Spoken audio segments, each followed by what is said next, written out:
Kong plunged into political crisis over the weekend with a million-strong protest, according to organisers, and a clash with police wielding pepper spray overnight.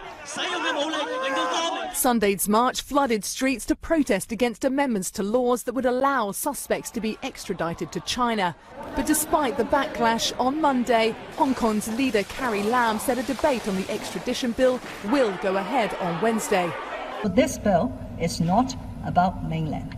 There's been growing outrage and rallies against the bill for weeks.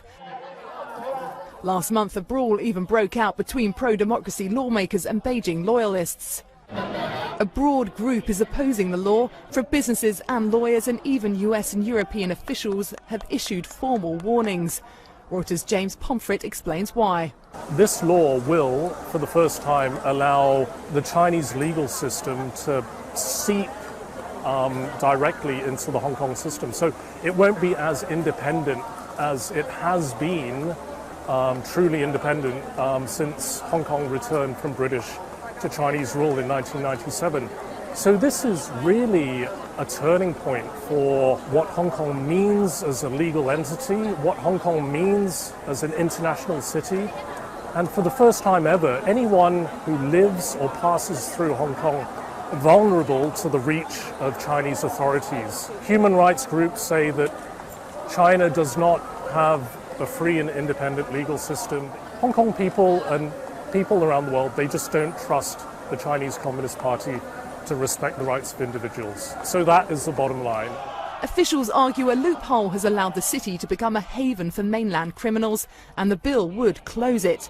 The law explicitly allows extraditions from Hong Kong to Greater China, including the mainland, Taiwan and Macau.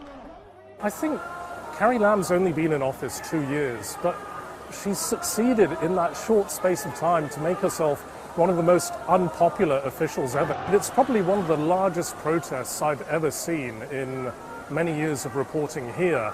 And it really is a historic moment, and it sends a strong signal to the Hong Kong government and to the authorities in Beijing that the people of Hong Kong are really against this law. The reaction from Beijing on Monday was that, quote, foreign forces are trying to hurt China by creating chaos in a global financial hub, without elaborating on who those foreign forces might be.